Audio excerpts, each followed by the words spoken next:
오늘은 성막이라는 제목으로 말씀을 좀 나누려고 합니다. 십계명으로 대표되는 율법, 지난주 생각나십니까? 이것이 비유하자면 뭐라고 그랬지요? 하나님의 러브레터다. 우리에게 보내주신 러브레터다라고 했습니다. 이제 하나님께서 이스라엘 백성을 신부처럼 여기셨다 그랬어요. 그래서 마치 이제 출애굽해서 신에 사는 신혼방을 차린 것과 같다고 하지 않았습니까? 그래서 신부 삼으시면서 이제 하나님에 대해서 자세히 알려준 게 율법이라 그랬어요.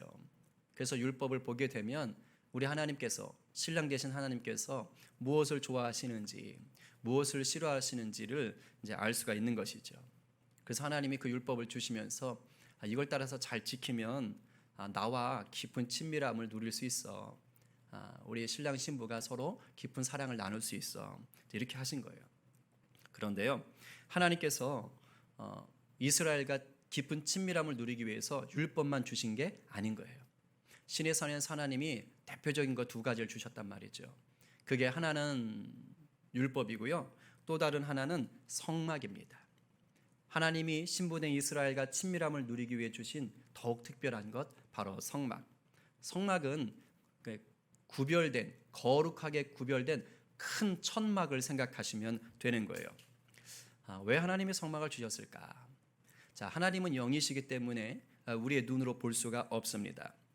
자, 그렇기 때문에 이스라엘 백성들이 하나님과 친밀함을 누리고 싶어도 이게 보이는 게 없으니까 뜬구름 잡는 것 같잖아요. 이게 시원치가 않은 거예요. 그러다 보니까 하나님께서 이제 이스라엘 눈높이에 맞춰서 이제 친밀함을 누릴 수 있는 장치를 주신 겁니다. 눈에 보이는 장치를 주시는 거예요. 그게 성막이죠. 하나님이 어떤 장소를 허락하셔서 그것을 그 안에서, 그것을 통해서 좀 더 가시적으로 하나님과의 친밀함을 누릴 수 있도록 한 것, 이게 성막이라는 거예요. 하나님이 성막이라는 장소를 만들게 하시고 내가 이 장소 안에, 이 성막 안에 머물겠다라고 약속하신 거예요. 그 본문이 바로 오늘 말씀 아닙니까? 이 말씀 다시 한번 볼게요. 8절에 보니까 내가 그들 중에 거할 성소, 내가 이스라엘 백성들 가운데, 내가 신부 삼은 내 백성들 가운데 머물 만한 거룩한 곳을 너희가 나를 위해서 지어라, 이렇게 하셨어요. 그런데 재미있는 것은 9절이에요. 무릇 내가 네게 보이는 모양대로 장막을 짓고 기구들도 그 모양을 따라 지을지니라. 그러니까 사람 손으로 성막을 짓긴 짓는데 사람 마음대로 안 하는 거예요. 하나님이 모세에게, 자 모세야, 한번 네가 나를 위해서 멋지게 한번 지어봐라, 이렇게 하지 않았단 말입니다. 왜 그랬을까요? 왜 하나님이 처음부터 다 기획하시고 설계하셔서 그대로만 만들라고 왜 그렇게 하셨을까요? 여러 가능한 답들이 있겠지만 그 중에 하나는 뭐냐면요, 우상 숭배를 막기 위한 것이라고 얘기할 수 있어요. 여러분, 우상의 특징이 뭐라고 했습니까? 우상은 사람들이 손으로 만들어낸 신 아닙니까? 그렇죠? 하나님이 나무나 돌이나 짐승과 같은 이런 피조물들을 주셨는데 그걸 가지고 다시 하나님 만든 피조물인 해, 달, 별 같은 모양들을 막 만드는 거 아니에요? 짐승도 만들고 나무도 만들고, 그죠? 뭐 여러 가지 만드는 거 아닙니까? 모양을 만드는 거 아니에요? 그래서 그걸 가지고 자기들의 신이라고 막 떠받들고 섬기지 않습니까? 그게 우상이에요. 그러니까 피조물인 신을 만들어서 거기다 신이라고 섬기는 게 우상이라고요. 이스라엘 백성들도 이집트에 살면서 이러한 우상 문화에 아주 익숙해져 있었습니다. 그렇기 때문에 이스라엘 백성에게 만약에 하나님이, 자, 내가 너희와 친밀함을 누릴 수 있는 장소 한번 만들어 봐라, 이렇게 하면 어떤 일이 벌어지겠습니까? 이집트에서 보고 배운 거 그대로 하겠지요. 그리고 그 마음속에 뭐가 있어요? 우상 섬기듯이 그것을 만드는 것입니다. 실제적으로 이런 추측을 가능하게 해주는 성경의 한 사건이 나타나요. 오늘 우리가 봤던 본문 25장부터 시작해서 출애굽기가 끝나는 40장까지는요 전체가 성막에 관련된 얘기입니다. 그런데 신기하게 딱 한 군데 아주 생뚱맞은 이야기가 하나 툭 치고 들어와요. 그게 32장입니다. 32장을 보게 되면 그 유명한 금송아지 사건이 나타납니다. 모세가 지금 시내산에 이제 하나님 만나러 올라가 있는 상황이에요. 그래서 성막에 대해서 지금 자세히 하나님한테 듣고 있는 겁니다. 이렇게 지어라, 이렇게 만들어라, 뭐 이런 거 다 듣고 있는 과정이에요. 근데 그러다 보니까 시간이 좀 오래 걸렸어요. 빨리 내려오지 않았어요. 더디 내려옵니다. 그러니까 산 밑에 있던 백성들이 다급해진 거예요. 야, 이거 우리를 인도하던 지도자는 어디 갔냐? 죽었냐? 살았냐? 큰일 났다, 야. 우리 하나님 없나 보다. 이러면서 벌벌 떨고 두려워한 겁니다. 조바심이 났어요. 그래서 뭘 했냐면 안 되겠다. 그냥 우리가 우리를 인도할 만한 신을 좀 만들어 버리자. 이리고 모세의 형인 아론을 이제 충동질 시키는 겁니다. 그래서 백성들에게 금을 다 모아요. 또 모아가지고서는 뭘 만들었느냐? 금송아지를 만들었습니다. 그렇죠? 뭐예요 이거? 이집트에서 맨날 보던 신이에요. 아피스라는 신, 송아지 신 아닙니까? 이제 그걸 만들어 놓고 그것을 뭐라고 불렀냐면 하나님이라고 불렀어요. 하나님이라고. 그러고는 또 아론이 한술 더 뜹니다. 자, 내일은 여호와의 절일, 여호와를 기뻐하는 예배의 날로 우리가 섬기자. 그리고서는 그 금송아지를 딱 갖다 놓고요. 여호와 하나님인 양 그것을 숭배하며 아주 광란의 파티를 즐겼습니다. 난리가 난 거지요. 한번 성경 찾아볼까요? 우리 쉬운 성경으로 읽어봅니다. 출애굽기 32장 4절부터 6절 조금 길지만 우리 한번 같이 읽어보겠습니다. 자, 다 함께 시작. 아론은 백성에게서 받은 금을 녹인 다음 그것을 틀에 부어 송아지상을 만들었습니다. 그러자 백성이 말했습니다. 이스라엘아, 이것이 너희를 이집트 땅에서 인도해낸 신이다. 아론은 그 모습을 보고 송아지 상 앞에 제단을 쌓았습니다. 그런 다음에 아론이 선언했습니다.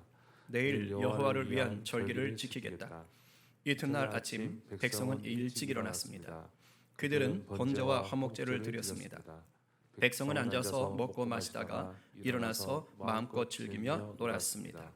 여러분 24절에 그 인도에는 신이다 할 때 신 옆에 제가 하나님이라고 가로를 쳐놨잖아요. 히브리어 원어로 보면 저 신이 엘로힘입니다. 그러니까 성경에서 구약에서 하나님을 엘로힘이라고 쓰거든요. 똑같은 단어를 쓰는 거예요. 하나님이라는 말은 영어로 말하면 God이에요. 보통 명사거든요. 그러니까 자기들이 하나님이라고 지금 부르고 있는 거예요. 그죠? 그것을 여호와라고 지금 생각하면서 우상 숭배했던 것입니다. 왜 이런 일이 벌어지지요? 하나님에 대한 바른 지식이 몸에 녹아 있지 않은 거예요, 아직. 그러니까 옛 사람의 습관을 따라서 그냥 옛날 하던 대로 하나님을 섬기려고 한 것입니다. 여러분, 우리도 예외가 아닙니다. 하나님에 대한 올바른 지식이 우리의 삶에 녹아 있지 않으면요, 우리도 하나님 믿기 전 상태, 그 옛 사람의 습관을 따라서 신앙생활을 하게 됩니다. 예수 믿는다고 하면서, 교회 다닌다고 하면서 여전히 세상 기준으로, 세상적인 방식으로 예수를 믿는 거예요. 그래가지고 우스갯소리가 있잖아요. 그 불신자였던, 그러니까 불교를 믿었던 어느 아주머니가 거의 뭐 5, 60평생을 절에만 다니다가 그리고서는 이제 회심하고 교회 나왔다지 않습니까? 근데 끝나고 나가면서 목사님한테 이렇게 기도했더니 이렇게 했잖아요. 이러면서 인사했다는 거 아닙니까? 이러면서. 왜냐하면 이게 익숙해져 있으니까 그런 거 아니에요. 익숙해져 있으니까. 여러분, 생각까지도 만약에 세상적인 기준과 세상적인 어떤 방식으로 하나님을 믿는다, 이것은 잘못된 믿음입니다. 좀 심하게 말하면 하나님을 믿지 않는 것과 똑같아요. 왜냐하면 하나님이 원하시지 않는 방식으로 믿는 것 아닙니까? 이런 어리석음을 범하지 않으려면 무엇보다 우리가 성경 말씀을 잘 알고 지키려고 힘쓰셔야 돼요. 그게 우리 몸에 익숙해져야 돼요. 우리 몸에 배워야 되는 것입니다. 아직 성경을 잘 모르는 분들은 아주 좋은 기회가 왔어요. 우리 다음 주일부터 성경 파노라마, 성경에 대한 가장 기초라고 볼 수 있어요. 이거 시작하는데 정말 적극적으로 참여하십시오. 제가 보니까 중학생 이상 정도면 그래도 다 알아들을 수 있을 것 같아요. 뭐 온라인, 오프라인 다 들으실 수 있으니까 오늘 마감이에요. 이제 다 안 받을 거예요. 그러니까 적극적으로 참석 좀 하시기 바랍니다. 여러분, 그렇습니다.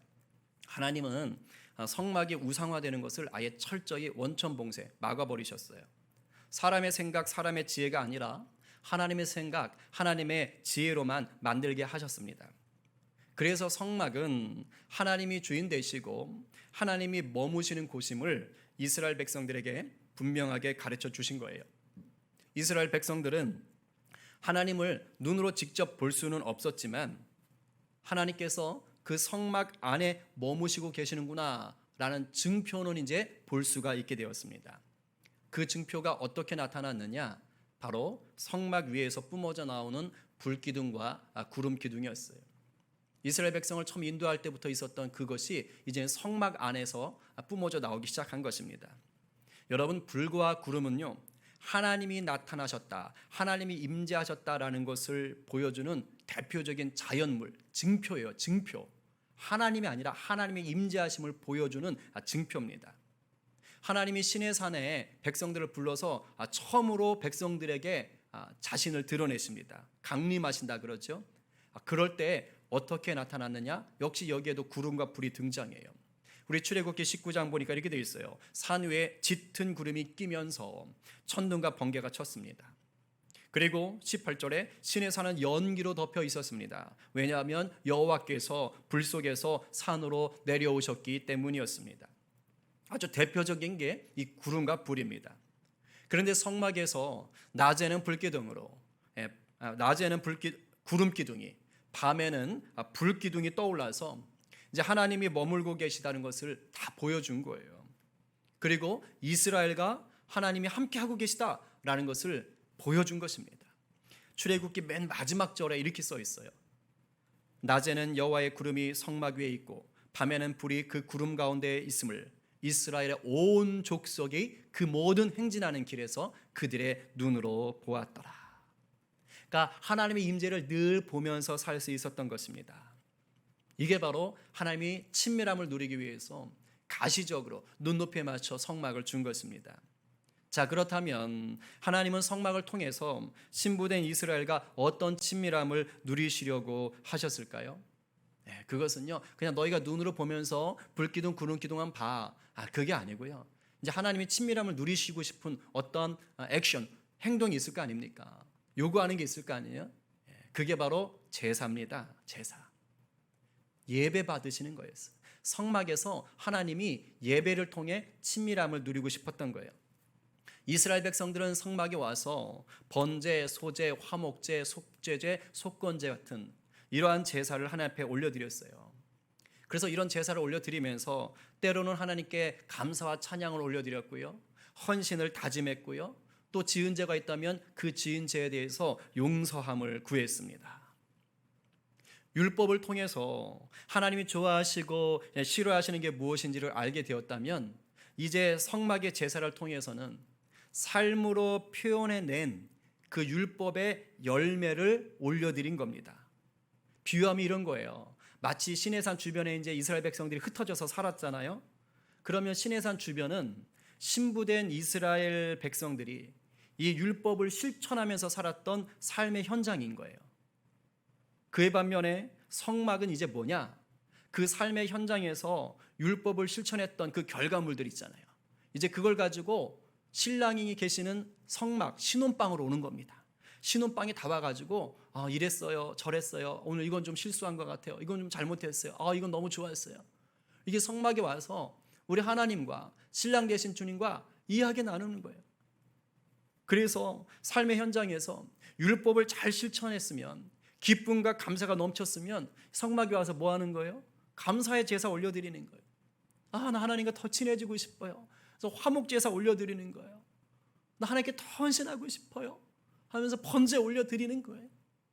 그런데 삶의 현장에서 율법을 좀 잘 못 지켰어요. 하나님이 하라는 것은 안 하고 하지 말라는 것은 막 해버리면서 영 찝찝해요. 어쩔지 모르겠어요. 그러니까 신랑 되신 하나님 그 성막에 와가지고서는 죄 용서를 구하는 제사를 드리는 거예요. 속죄제를 드리는 것입니다. 속건제를 드리는 거예요. 이렇듯이 하나님은 이스라엘이 구체적인 행동을 통해서 하나님의 사랑과 용서를 경험할 수 있도록, 그로 인해 친밀함을 누릴 수 있도록 성막을 만들게 하신 겁니다. 느끼게 하시는 거예요. 체험하게 하신 거예요. 그런데 성막의 역할이 이것만 있는 게 아니죠. 물론 그 당시 이스라엘 백성들은 몰랐던 사실인데 하나님은 성막 안에 또 다른 역할을 넣어두셨어요. 그건 바로 예수 그리스도를 예표한다는 것입니다. 예표라는 말 좀 어려워요. 근데 미리 보여주는 징조 또는 미리 보여주는 증표라는 겁니다. 영어로 말하면 쉬워요. 사인이에요. 사인. 즉 성막은 하나님께서 예수님에 대해서 알려주시려고 미리 보여주신 사인인 거예요. 이제 이 성막을 알면 너희가 장차 예수님이 어떤 분인지 알 수 있어.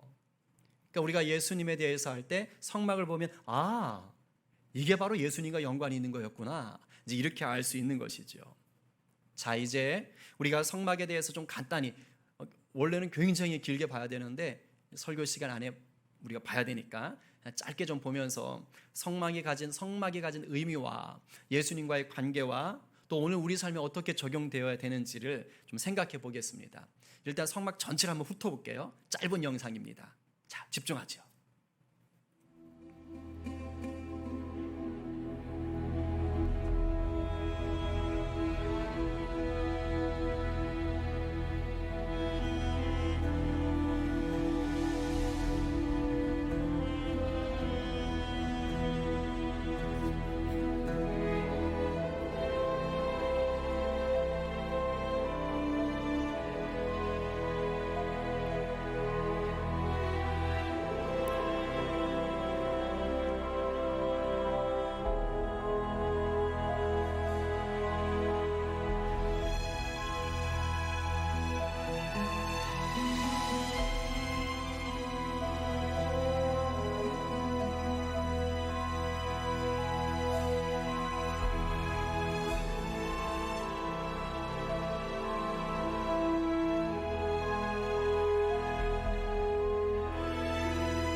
네, 보셨어요? 이렇게 흘러가는데 이제 요거를 제가 간단하게 중요한 것만 좀 살펴보도록 하겠습니다. 성막은 2대1 크기입니다. 2대1 크기. 2대1 크기. 저게 직사각형 형태죠. 울타리가 가로가 50m, 넓게 잡으면 50m, 아마 46m에서 50m 정도 되고요. 이제 세로가 25m 정도가 됩니다. 그래서 동서남북 위치가 저렇게 되어 있어요. 평수로 하면은요, 아마 여러분들 그 평수 따지면 이제 330평에서 한 380평까지, 그러니까 50m, 25m로 따지면 한 380평 정도 돼요. 우리 교회가 있는 그 울타리 있잖아요. 울타리 있는 데까지가 300평 정도 되니까 좀 더 넓다고 생각하시면 될 것 같아요. 그리고 그 안에 있는 천막인 성소는 저 안쪽에 보이는 저 네모난 거 보이죠? 그 천막으로 덮여 있는 성소는요, 가로가 15m 정도 되고요, 세로가 5m 정도입니다. 평수로 따지면 22평. 여러분 집 평수하고 한번 비교해 보시기 바랍니다. 그리고 저 성소 중에 저 안쪽으로는 지성소가 있는데 지성소는 5m, 5m예요. 정사각형 크기입니다. 그러니까 5m, 5m로 따지면 한 8평 정도 됩니다. 제 목양실 정도 생각하시면 될 것 같아요.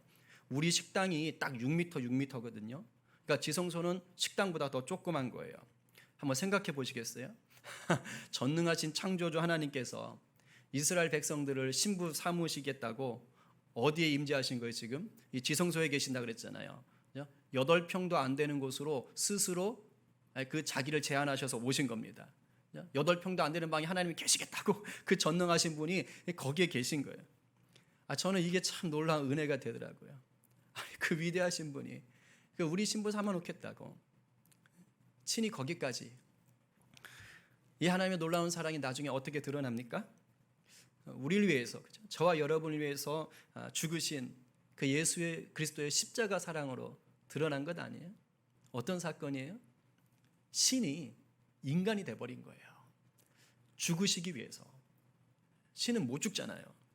그러니까 죽기 위해 인간이 되신 거예요. 그리고 다시 사신 거죠.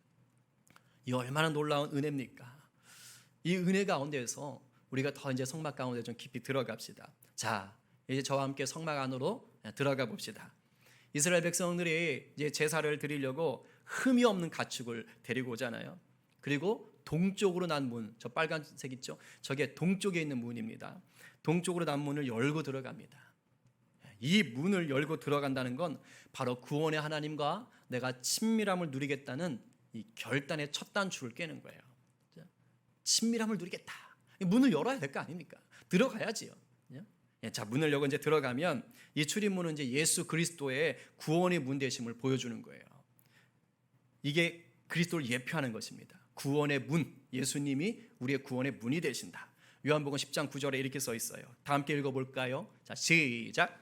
내가 문이니 누구든지 나로 말미암아 들어가면 구원을 받고 또는 들어가며 나오며 구원을 얻으리라. 아멘. 그래서 예수님의 성막이 예수님의 예표가 된다고 하는 것이에요. 모세 시대 이스라엘 백성들은 구원자 되시는 하나님을 예배하기 위해서 성막의 문을 열고 들어갔지요. 오늘날 우리는 구원자 되시는 예수 그리스도를 통해서, 문 대신 예수 그리스도를 통해서 우리 하나님을 예배하는 것입니다.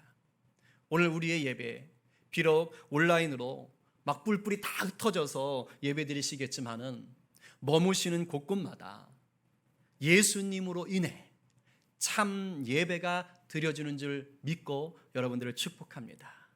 아멘이에요. 자, 이제 이렇게 문을 열고 들어가면 제일 먼저 나타나는 것이 뭐냐? 바로 번제단입니다. 불태워버리는 단이란 얘기예요. 제사 드리려는 자는요, 이 번제단 보면 오른쪽, 이게 동서남북으로 따지면 북쪽이 되겠어요. 오른쪽에서 제사법에 맞게 이제 가축을 먼저 잡아야 됩니다. 먼저 잡기 전에 제물에 이제 손을 얹어서 제 자신의 죄를 전가하는 거예요. 손을 얹으면 내 죄가 이 가축에게로 옮겨가는 거예요. 그리고 하나님의 은혜는 내게로 임하는 것입니다. 죄사함의 은혜가 내게로 임하는 거예요. 그런 다음에 이제 조각을 내는 거예요. 성경에서 각을 뜬다 그러거든요. 그래가지고 이제 불태우기 제사 드리기 좋게 다 끊어냅니다. 그럼 긁어낼 거 다 긁어내고, 그러면 이제 제사장은 이 가축의 피를 받아가지고 이 번제단 주변에 뿌리거나 또 이 제단 뿌리라고 하죠. 사방에 이렇게 뾰족하게 나와 있는 것, 여기에 발랐었습니다. 이렇게 한 후에 제물을 번제단에서 이제 막 태우는 거예요.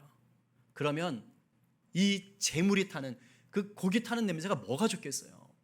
근데 성경은 이렇게 말하는 거예요. 이 타는 냄새, 이걸 하나님이 무엇으로 받으신다고요? 향기로운 냄새를 받으시는 거예요.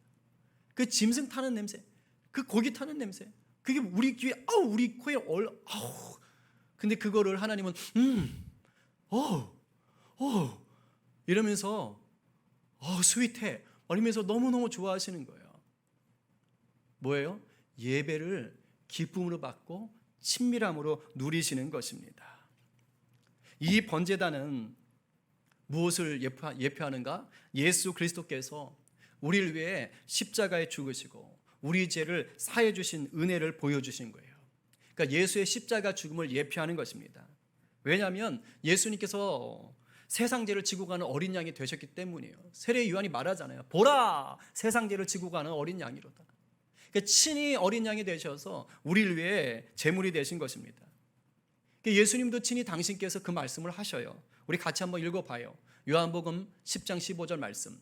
시작. 아버지께서 나를 아시고 내가 아버지를 아는 것 같으니 나는 양을 위하여 목숨을 버리노라. 아멘. 우리 주님이 양된 우리를 위해서 목숨을 버리노라. 아멘이지요. 이 은혜가 있었기 때문에 오늘 저와 여러분이 하나님을 예배할 수가 있는 것입니다.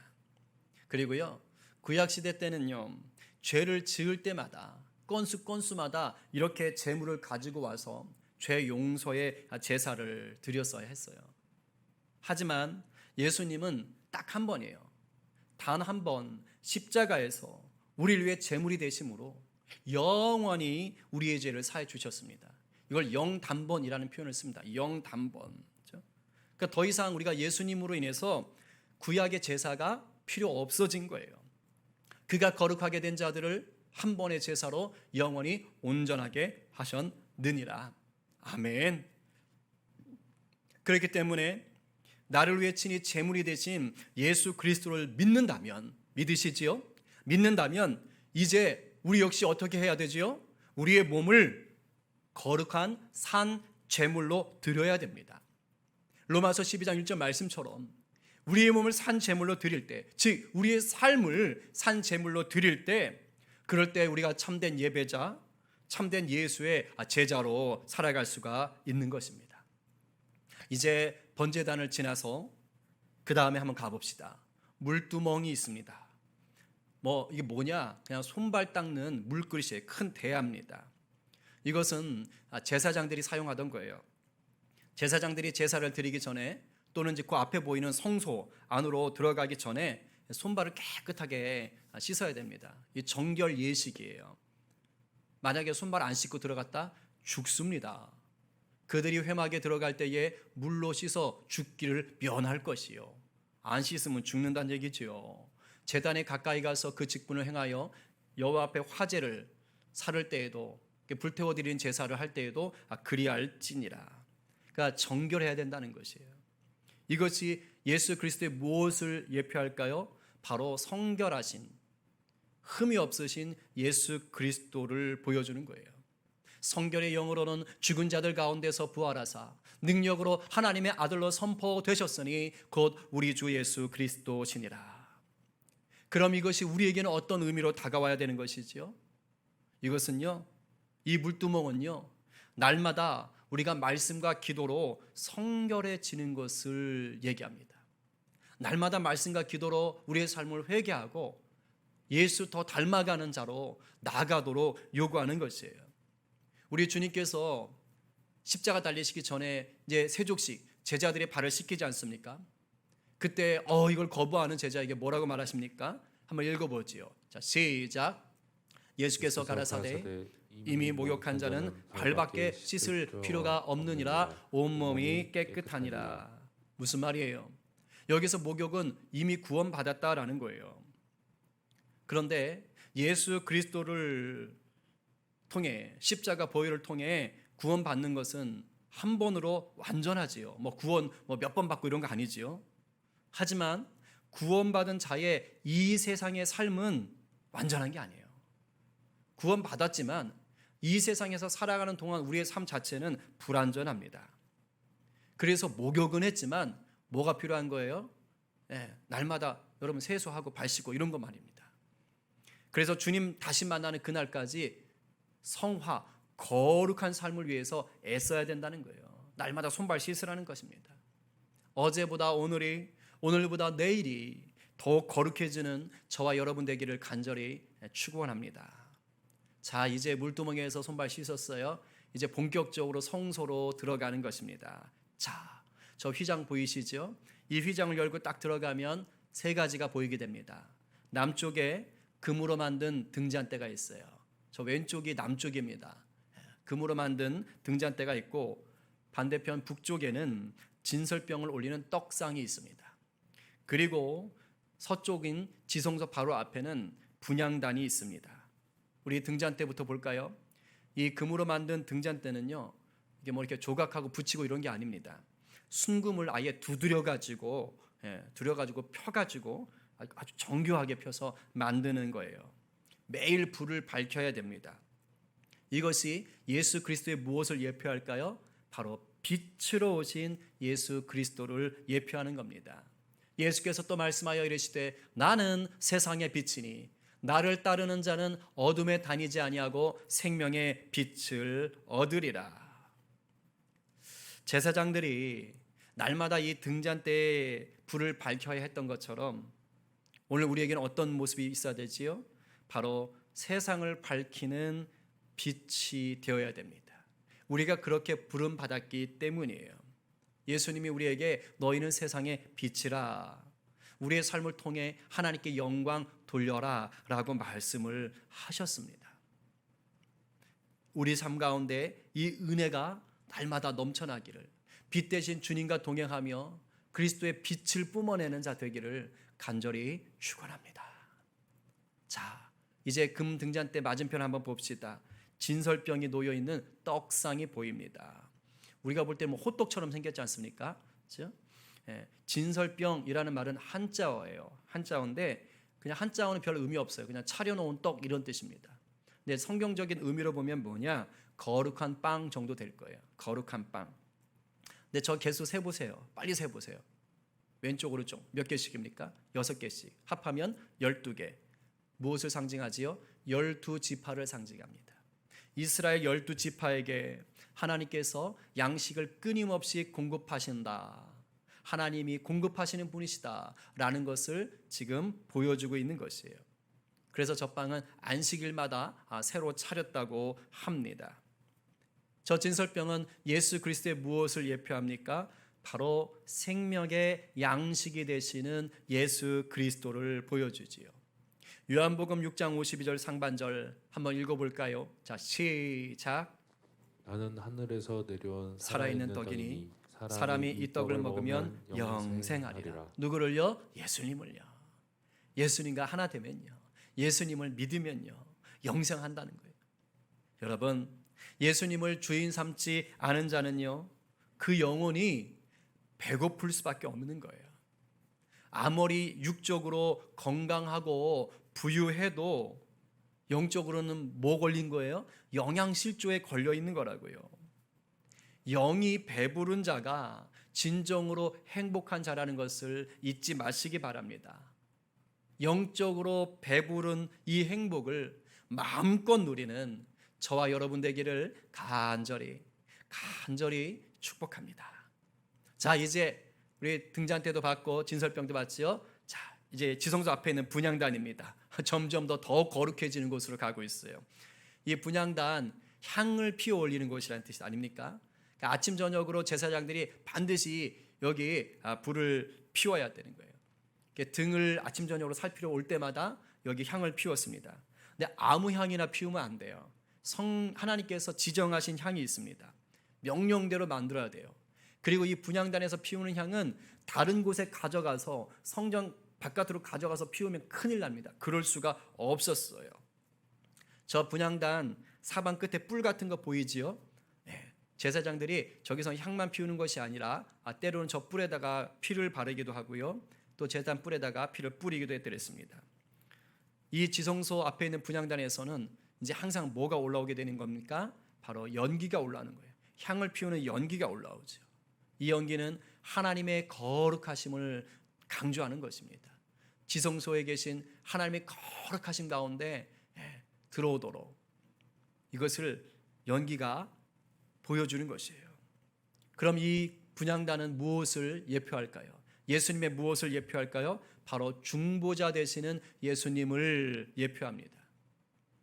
일일이 말할 수 없지만 요한복음 17장, 예수님이 우리를 위해서 하신 그 중보가 얼마나 아름다운 것인지를 잘 보여주지 않습니까? 또한 성경은 이 분향단에서 나오는 연기를 성도들의 기도라고 얘기합니다. 요한계시록 5장 8절 하반절 함께 읽습니다. 자, 시작. 향이 가득한 금대접을 가졌으니 이 향은 성도들의 기도들이라. 아멘, 아멘, 아멘. 그러니까 여러분들이 기도할 때 그것이 하나님께는 어떻게 올라가는 거예요? 향이 돼서 올라가는 거예요. 그러니까 성도들이 모여가지고 뜨겁게 기도하는 자리 가운데 뭐가 있는 겁니까? 향이 무럭무럭 하나님 보좌 가운데 올라가는 거예요. 막 하나님이 얼마나 좋아하시겠어요? 좋다 하면서 막 기뻐하지 않으시겠어요? 여러분, 하나님께 올라가는 이 기도의 향을 끊지 마시기 바랍니다. 날마다 무시로 하나님을 향해서 기도의 향이 올라가는, 기도의 향을 피워 올리는 저와 여러분 되시기를 간절히 축원합니다. 아멘이에요. 자, 이제 한 군데예요. 지극히 거룩한 곳, 지성소입니다. 지성소를 들어가는 곳은요, 다시 한번 두꺼운 휘장이 가리고 있어요. 이 휘장을 열어야만 들어갈 수 있습니다. 그리고 지성소는 아무나 못 들어가요. 오직 한 사람, 대제사장만. 그리고 아무 때나 못 들어가요. 1년에 딱 한 번 들어갑니다. 1년에 딱 한 번 대속죄일에 대제사장만이 들어가는 거예요.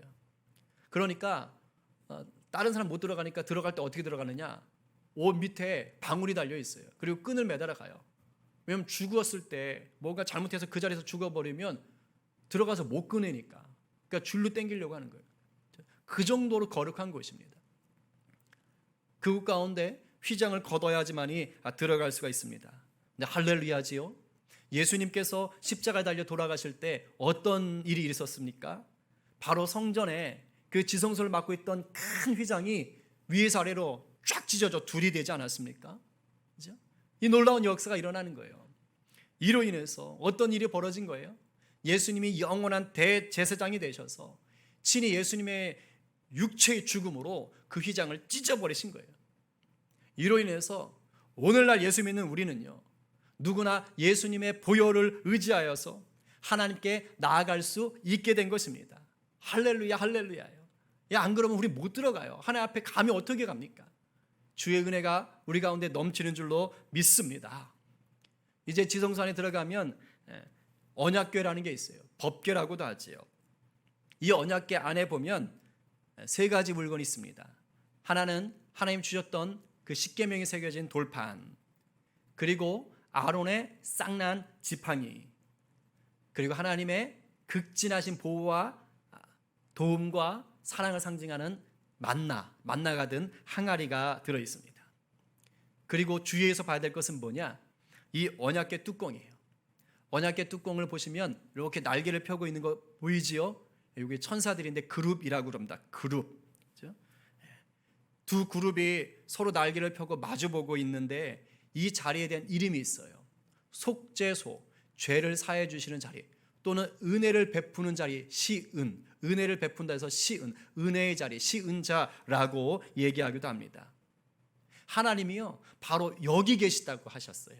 바로 여기, 요 시은자, 요 뚜껑 위에, 그룹 사이에 하나님이 자정에 계시겠다고, 만나겠다고 말씀을 하셨던 겁니다.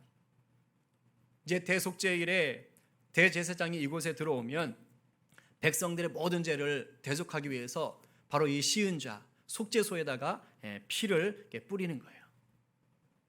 그러면 하나님께서 그 피를 받으시고 백성들의 죄를 사해 주시는 거였습니다. 무엇을 보여주는 거예요? 유일한 죄 사함의 은혜가 누구에게 있다? 여호와 하나님에게 있음을 보여주는 것입니다.